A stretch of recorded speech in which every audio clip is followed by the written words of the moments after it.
Baik, assalamualaikum warahmatullahi wabarakatuh.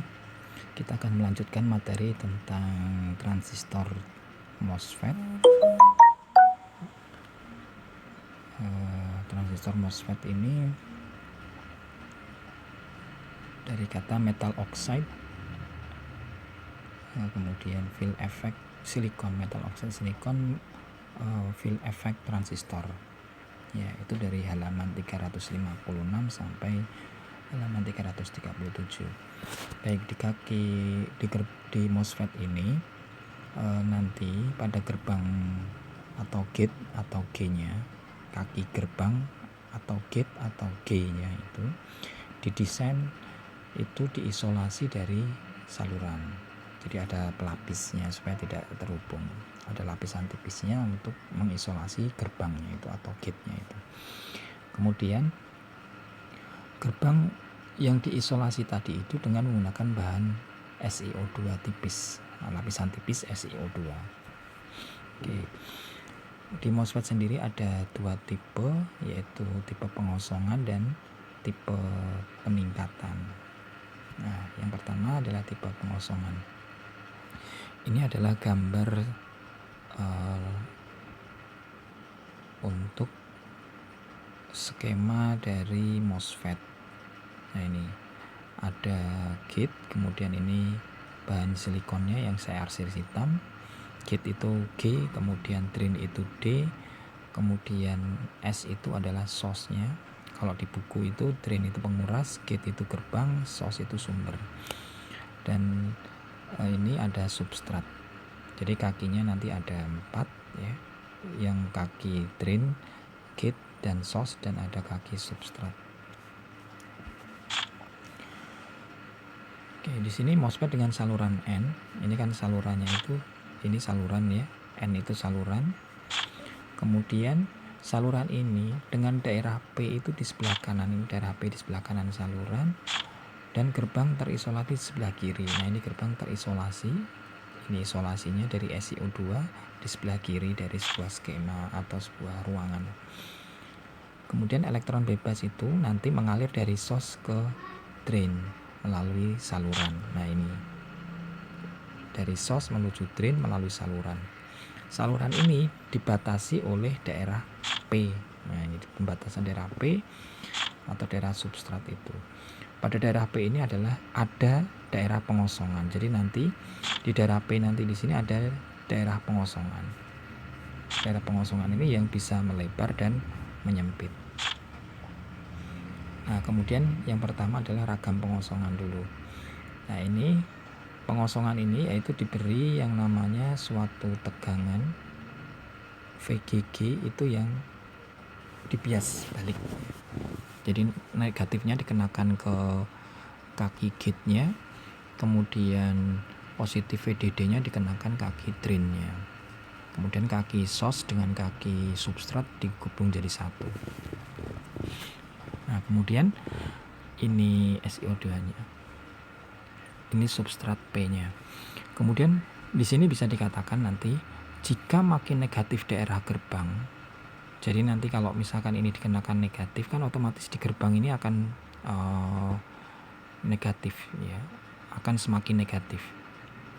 Dan substrat ini kan tadi dihubungkan ke positif, maka nanti substrat ini akan semakin positif. Maka daerah pengosongan itu ya, pengosongan pada substrat P ini, maka nanti akan semakin menebal seperti ini. Yang saya kasih warna abu ini daerah pengosongan, terus kemudian semakin menebal. Karena semakin menebal nanti lama-kelamaan dia akan menutup saluran. Ya. Kalau tertutup maka arus penguras akan putus. Ya kan? Akan tertutup, maka tidak ada arus yang mengalir dari sumber atau source menuju drain. Itu disebut dengan arus penguras atau arus drain atau ID. Maka ID-nya putus. Keadaan seperti ini disebut dengan pengosongan saluran atau operasi gerbang negatif. Karena gerbangnya itu maksudnya gerbangnya itu bermuatan semakin negatif. Ya. Nah, ini adalah yang disebut dengan ragam pengosongan. Maksudnya tidak ada elektron bebas yang ada pada saluran. Kemudian ragam peningkatan. Kalau ragam peningkatan berarti dia kebalikannya. Nanti gate-nya itu atau gerbangnya itu diberi VGG positifnya. Nah, sehingga kalau semakin seperti ini, maka daerah di gate-nya ini akan semakin positif dan daerah untuk ke P-nya ini dia semakin negatif. Sehingga nanti daerah pengosongan di sini itu tidak akan menebal. Kenapa menebal dan menyempit? Karena menebal itu kalau seandainya ini P, di sini ada N, maka kan P yang di sini kan akan ketarik gitu ya. Muatan positif itu akan ketarik ke elektron sehingga dia di lapisan pengosongan di sini akan semakin tebal. Tetapi kalau yang ini karena di sini muatannya positif, di sini muatannya negatif, di P substratnya negatif, sehingga dia tidak akan terjadi penebalan. Karena apa? Muatan negatif ini sudah berpasangan dengan P yang ada di substrat itu, sehingga dia tidak akan menebalkan dari lapisan pengosongan itu tadi. Nah, di sini bisa dikatakan makin positif gerbang dan makin negatif daerah substrat P, maka daerah pengosongan pada daerah substrat P itu tidak menebal, sehingga elektronnya nanti atau arusnya itu nanti dari source menuju drain itu akan mudah mengalir. Nah, peningkatan elektron bebas tergantung pada peningkatan konduktivitas. Jadi nanti kalau yang rangkaian seperti ini itu untuk peningkatan nilai dari arusnya ini akan dipengaruhi oleh nilai konduktivitas dari suatu ini. Ini sebetulnya N ya. Di sini ada N-nya. Nah, ini N. Nah, oke. Dipengaruhi oleh konduktivitas yang ada di bahan ini.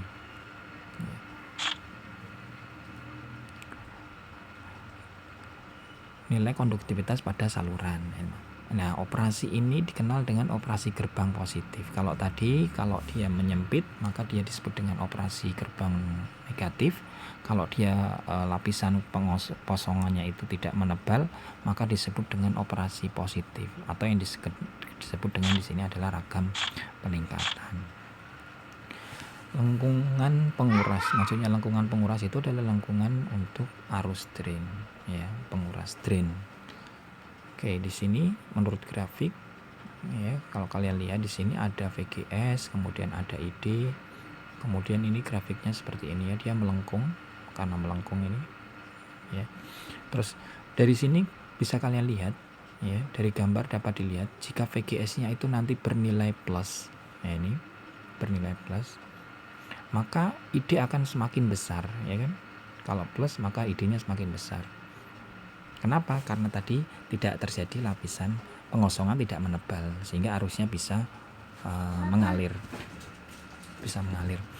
Kemudian kalau yang namanya VG dan kemudian untuk VGS-nya jika bernilai negatif, bahkan negatifnya semakin besar, maka nanti penebalan pada lapisan pengosongan itu akan semakin tebal sehingga menutup saluran, maka tidak akan terjadi yang namanya ID, maka ID-nya akan semakin nol. Nah, ini kalau seandainya VGS-nya itu adalah semakin negatif itu ya, sehingga nanti akan nol. ID-nya akan nol di sini, ya, ID-nya akan nol. Nah, ini disebut dengan pengosongan. Lengkungan transkonduktansi. Lengkungan transkonduktansi untuk transistor MOSFET itu sama dengan yang di transistor JFET, karena ini masih menggunakan field effect ya, field effect transistor. Hanya bedanya J junction, kalau MOS itu metal oxide silikon. Ya, bedanya di situ. Tetapi untuk persamaannya itu bisa kita gunakan yang JFET juga, yaitu ID sama dengan IDSS 1 dikurangi VGS per VGS cut dikuadratkan. Nah, kita bisa menggunakan itu. Kemudian materi selanjutnya adalah biasanya tersambung. Ini terjemahan yang agak aneh gitu ya. Apa-apa. Maksudnya biasanya tersambung itu maksudnya tersambung secara normal gitu ya. Maksudnya dia akan tersambung terus. MOSFET memiliki tipe pengosongan tidak ada ID tadi dan tipe peningkatan ada ID. Maka akan disebut sebagai keadaan biasanya tersambung ya, ya ini ada dua keadaan, yaitu yang pertama keadaan pengosongan atau tipe pengosongan, yang kedua adalah tipe peningkatan. Nah, kalau pengosongan itu kan berarti tidak ada arus. Ya, padahal kita inginnya itu adalah MOSFET kita itu dia itu ada arusnya, ya kan? Ada arus yang mengalir dari source menuju drain. Maka dari itu akan disebut sebagai keadaan biasanya tersambung ini pada saat nilai VGS-nya sama dengan 0. Nah, ini kalau kalian lihat lengkungan ini, kalau yang ini tidak, lama-kelamaan dia akan berhenti, idenya tidak akan mengalir. Tetapi kalau yang ini idenya semakin besar. Nah, untuk menengahi keadaan dari pengosongan dan peningkatan, maka paling aman itu pada saat VGS-nya 0 itu ya idenya tetap idenya tetap arus drainnya itu, arus pengurasnya itu tetap mengalir. Nah, maksudnya seperti itu. Ini yang disebut dengan biasanya tersambung itu pada saat VGS-nya sama dengan 0. Nah, ini lambang skematik dari MOSFET. Ya, ini sebetulnya N ya. Ini N. Ini adalah skema dari MOSFET dan ini lambangnya. Simbolnya beda dengan transistor ya. Kenapa di sini ada jedanya? Karena di sini ada lapisan tipisnya ya. Di antara G dengan yang DS ini ada kosong ini. Ya, ada kosong di sini itu. Ada kekosongan di sini itu. Ini ya, kosong ini. Ini kosong ini. Ini adalah lapisan tipisnya maksudnya. Ya, lapisan tipis. Ini simbolnya seperti ini atau lambangnya, terus kemudian ini adalah skemanya.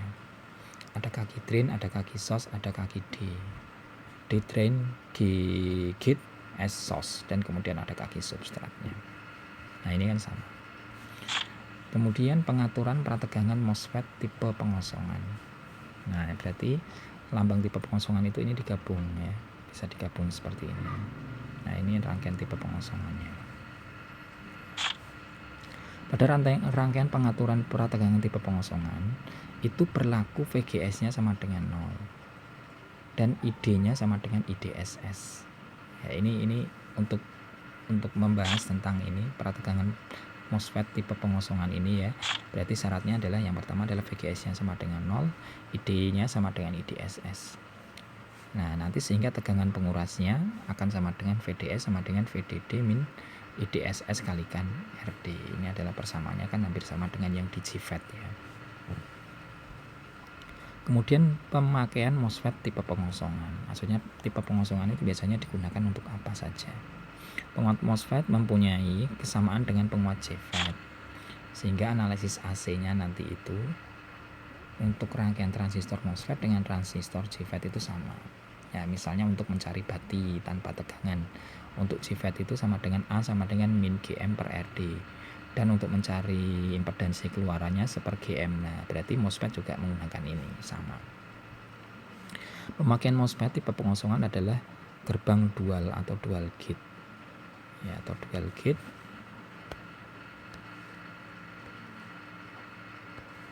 Ini ada kurungnya. Dual gate ya. Terus kemudian ada penguat kaskade. Ini adalah pemakaian MOSFET tipe pengosongannya. Yang pertama adalah gerbang dual, kemudian penguatan kaskade, dan rangkaian-rangkaian RF atau radio frekuensi. Nah, kemudian kita setelah membahas tentang tipe pengosongan, kita membahas tentang tipe peningkatan, MOSFET tipe peningkatan. Dengan gerbang itu maksudnya kaki gerbang ya, gate atau G-nya positif, maka tadi arus dapat mengalir dari source menuju drain. Ya. Nah, di sini mengakibatkan elektron tersebut itu akan menempel pada lapisan tipis. Kalau arusnya itu semakin besar, maka kan ada elektron yang menempel di lapisan tipis. Ya. Pada saat ada arus mengalir dari source dan drain, dan di situ ada saat elektron menempel pada lapisan tipis SiO2. SiO2 itu lapisan tipis dari ini ya, dari sebuah ini, yang ini. Maksudnya dari gambar ini kalian bisa lihat. Nah, ini maksudnya ada arus drain dari source ke drain, Nah nanti kalau ini N ini nanti akan nempel di substrat atau nempel di lapisan tipisnya, akan nempel di lapisan tipis itu. Nah pada saat N menempel di lapisan tipis SiO2 itu disebut dengan lapisan inversi tipe N. Karena apa? Karena N-nya nempel di lapisan tipis tersebut. Kemudian tegangan ambang.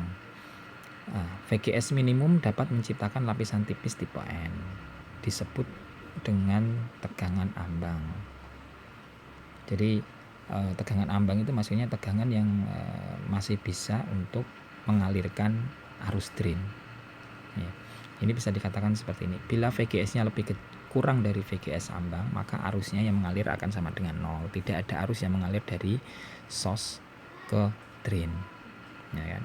Tapi kalau jika seandainya VGS-nya lebih besar daripada VGS ambang, maka lapisan tipis inversinya N-nya akan menghubungkan source dan drain, sehingga dia akan mendapatkan, sehingga akan ada arus dari source menuju drain, seperti itu. Ini adalah harga VGS ambang. Nah, harga VGS ambang untuk transistor MOSFET itu biasanya berbeda-beda. Ya, berbeda-beda untuk tiap transistor MOSFET. Ya, biasanya itu harganya itu kurang dari 1 sampai 5 volt, tidak lebih dari 1 sampai 5 volt. Bisa 1, bisa 4, bisa seterusnya. Tetapi ada bisa kurang dari 1 juga bisa, tetapi kurang dari 5, maksimum 5. Semisal untuk ini transistor MOSFET 3N169. Kalau kalian lihat di datasheet, nanti kalau kalian cari di Google gitu untuk mencari datasheet 3N169, kalian akan menemui nanti di sana ada VGS ambangnya itu maksimumnya adalah 1,5, seperti itu. Jadi nanti tiap-tiap transistor MOSFET, entah BJT, entah MOSFET, itu nanti ada, kalau datasheetnya itu pasti nanti ada. Lengkungan penguras, ya, lengkungan penguras hampir sama gitu ya. Tapi ini kan untuk penguras tipe peningkatan tadi. Di sini kita lihat semakin tinggi nilai VGS-nya, semakin positif tinggi, semakin positif besar, maka nilai ID-nya semakin besar juga. Ya, terus kemudian di sini ada batas ambang, VGS ambangnya. VGS ambang itu dia antara mendekati nilai ID 0. Nah, di sini lengkungan paling bawah itu disebut dengan VGS ambang. Jika VGS-nya nanti lebih besar daripada VGS ambang, maka ID-nya semakin tinggi, ya kan, semakin besar. Dan jika nanti VGS-nya itu lebih kecil daripada VGS ambang, nanti ID-nya juga akan semakin kecil dan akan mendekati nilai 0 ID-nya. Kemudian lengkungan transkonduktansi untuk tipe peningkatan. Nah, lengkungan transkonduktansi tipe peningkatan ini sama dengan tipe pengosongan. Nah, dan tadi nilai transkonduktansinya itu tergantung pada jenis-jenis MOSFET-nya.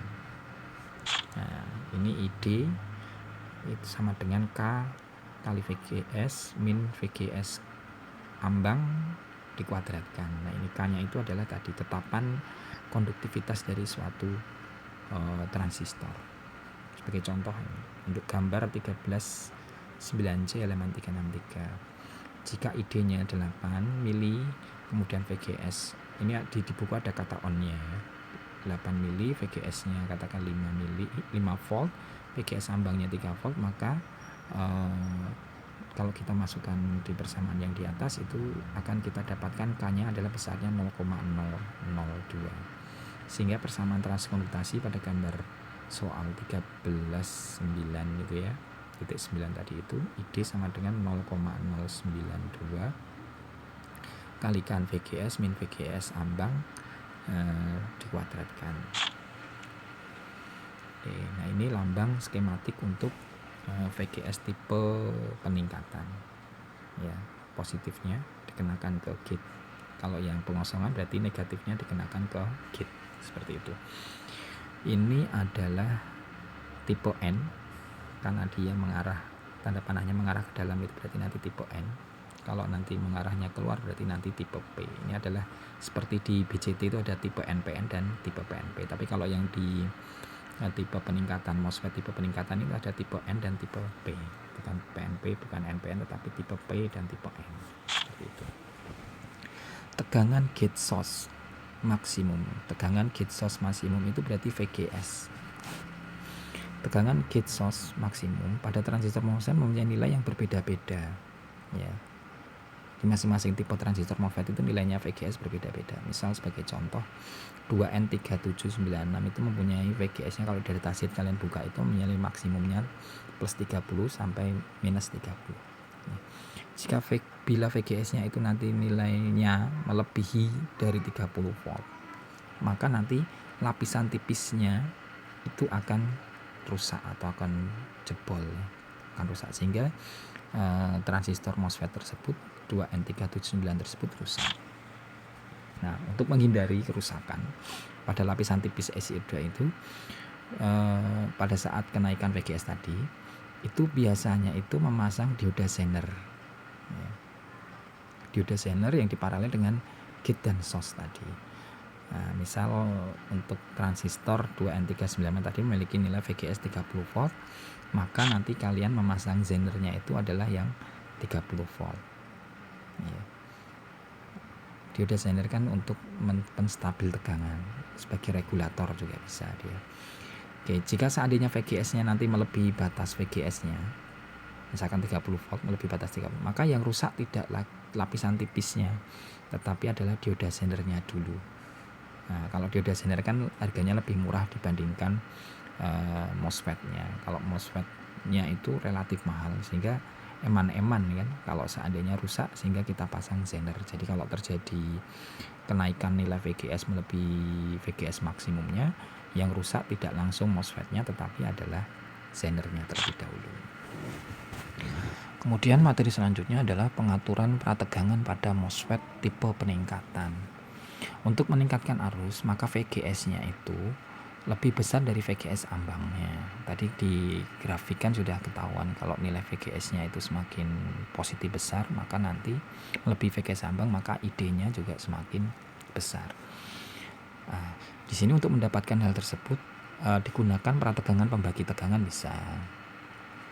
Ya, untuk rangkaian pembagi tegangan bisa, kemudian dengan prategangan umpan balik juga bisa. Nah, seperti gambar ini, umpan balik, maksudnya umpan balik itu ini dibalikan, ya.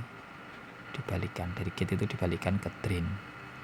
Jika ID menghantar, jadi gambar dari sini keterangannya adalah jika ID menghantar dengan nilai VDS sekian misalkan gitu ya, maka arus gerbangnya itu nanti mendekati 0. Jika nanti ID-nya itu menghantar pada saat VDS-nya nilainya segitu tertentu itu, maka nanti arus gerbang itu mendekati 0. Ya, kenapa? Nanti RG-nya itu besar ya, sehingga nanti mendekati 0. Jika arusnya yang di gerbang itu mendekati 0, maka nanti V yang di RG itu kan sama dengan 0, atau VG-nya sama dengan 0. Tidak ada VG maksudnya. Sehingga nanti VGS-nya sama dengan VDS. Nah, ini persamaannya kan ada di depan tadi. Sehingga nanti kalau kita masukkan nanti VGS-nya itu akan sama dengan VDS. Untuk mendapatkan seperti keadaan tersebut, maka bisa memilih harga nilai RD-nya atau hambatan drain-nya atau hambatan pengurasnya dengan menetapkan VGS nilai tertentu. Misalkan RD sama dengan VDD min VDS per ID. Misal gambar 13.12a. Jika ID-nya 3 mA, VGS-nya 10 volt, VDD-nya 25, maka hambatan RD yang harus kita pasang pada rangkaian ini, umpan balik ini adalah sebesar 5 kilo ohm, seperti itu, untuk mendapatkan ini tadi ya. Nah, ini untuk mendapatkan nilai meningkatkan arus tadi itu, meningkatkan arus drainnya, terus pengurasnya. Pemakaian MOSFET tipe peningkatan. Nah, ini MOSFET mempunyai peranan penting dalam rangkaian-rangkaian digital, khususnya mikrokomputer, komputer gitu ya. MOSFET memiliki dimensi yang kecil karena dia bentuknya seperti chip, bisa seperti chip kayak gitu, jadi semakin kecil. Bahkan sekarang bisa mencapai ukuran mikro ya. Nggak tahu, mungkin kalau teknologinya semakin, sekarang teknologi nano sudah berkembang, bisa juga nanti teknologi nano. Jadi nanti ukurannya tidak lagi mikro tetapi nano. Dari sini Adapun MOSFET itu bisa diaplikasikan untuk yang pertama itu menguat pencuplikan dan untuk menahan. Kemudian adalah beban aktif, kemudian pembalik CMOS. Ini tidak kita bahas, ya, tidak kita bahas di situ. Ini adalah aplikasi atau bisa dipakai untuk ini. Kemudian yang materi selanjutnya adalah tentang V-MOSFET. Nah, V-MOSFET ini perkembangan dari MOSFET biasa. Nah, ini gambar MOSFET biasa yang arahnya vertikal ya. Jadi kalau yang tadi itu kan arusnya naik ke atas, dari source ke drain naik ke atas, tapi kalau yang ini dari source ke drainnya dia secara mendatar ya. Sama sebetulnya di sini ada source, ada gate, ada drain, kemudian ini adalah gate-nya, kemudian ini adalah substratnya, ini adalah substrat tipe P-nya, ini P sama P. Nah, tadi sama sebetulnya prinsipnya dengan yang tadi ya, yang MOSFET yang arusnya mengalir dari source drain tapi yang ke atas. Sebetulnya sama. Kalau seandainya substratnya itu bernilai positif, ya, bernilai positif, maka nanti gate-nya negatif, maka nanti dia kan ini sebanyak positif sehingga kan positifnya ini dia akan mendekat ke gate ya kan, karena gate-nya nilainya negatif sehingga nanti di sini akan mendekat ke gate. Di sini ada lapisan pengosongan sehingga nanti lapisan pengosongan itu akan menekan saluran ini. Nah, kalau saluran ini tertekan oleh substrat tipe P ini ya, tipe pengosongan ini, maka nanti otomatis tidak akan terjadi aliran arus di sini. Ya, dari source ke drain tidak akan terjadi arus. Ini kalau seandainya substratnya P dihubungkan ke positif, gate-nya dihubungkan ke negatif. Tapi kalau kebalikannya, gate-nya dihubungkan ke positif, yang tipe peningkatan berarti ya. Ini kalau dihubungkan ke positif, ini ke negatif, sehingga nanti di sini sudah negatifnya itu sudah sudah berpasangan dengan tipe substrat P-nya ini, sehingga dia tidak menekan lapisan tipis ke atas, sehingga nanti aliran arus ini dapat mengalir ke saluran ini. Karena saluran ini memang dia itu didesain sangat tipis sekali ya, sangat kecil, sangat sempit. Ini gambar ini didesain salurannya itu dibuat sempit sehingga arus yang mengalir itu memang dibatasi, tidak terlalu besar. Nah, maka MOSFET sejenis ini itu hanya memiliki daya kecil sekali, yaitu di bawah 1 watt ya. Bahkan dia dayanya di bawah dari transistor BJT. Nah, ini kekurangan MOSFET yang seperti ini. Karena apa? Ini salurannya dibuat sangat kecil sekali sehingga arusnya memang mengalir jadi kecil, maka dia akan menghasilkan daya yang kecil juga. Nah, maka dengan perkembangan teknologi ditemukan teknologi yang namanya transistor V-MOSFET. Nah, bentuknya seperti ini. Kenapa dinamakan V? Karena di sini ada seperti huruf V-nya ya. Gate-nya itu diletakkan pada huruf V. Nah, ini kelebihannya itu dia memiliki daya yang lebih besar dibandingkan yang MOSFET sebelumnya tadi. Prinsip kerjanya hampir sama ya, hampir sama. Nah, kalau yang ini nanti kalau gate-nya itu ini lapisan tipisnya ada di sini sehingga nanti dia akan tertarik gitu, misalkan seperti ini. Dia akan tertarik ke sini. Nah, kekurangannya di sini kalau seandainya ini terlalu runcing, maka dia akan rusak di sini ya. Di sini akan rusak. Akan merusak yang ada di sini.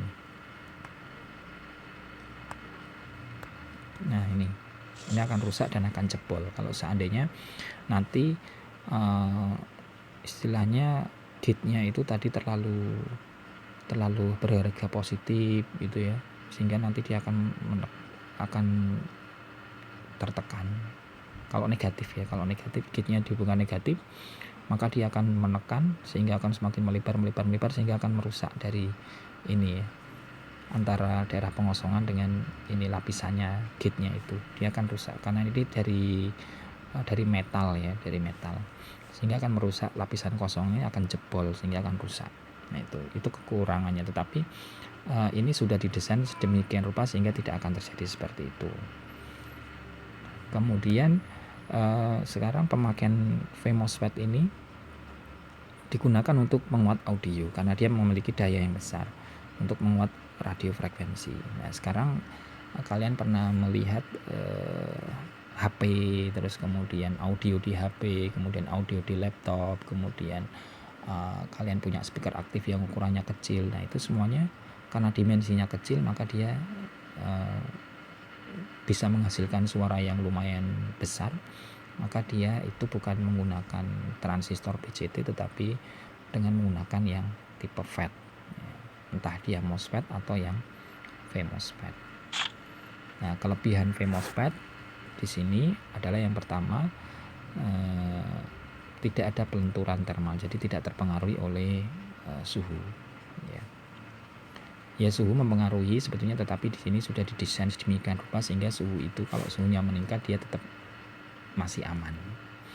Kemudian bisa untuk hubungan paralel, kecepatan switching lebih cepat. Jadi dibandingkan BJT kemarin itu kan penguat, BJT itu transistor itu fungsinya adalah sebagai penguat dan sebagai saklar ya, sebagai switching. Switching yang punyanya VMOS ini dia memiliki kecepatan yang lebih cepat karena nanti aplikasinya adalah ke arah mikrokomputer ya, mikrokomputer atau komputer. Kemudian penguatnya penguat kelas C, bisa digunakan untuk penguat kelas C. Maksudnya VMOS ini adalah tipenya penguat kelas C, karena penguat kelas C itu kan dia memiliki efisiensi yang besar karena dayanya besar yaitu.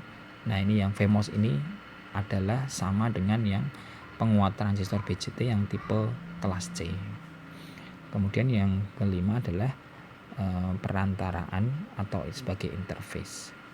Nah, ini tidak kita bahas walaupun di buku sudah ada. Nah, ini ada catatan sedikit tentang MOSFET.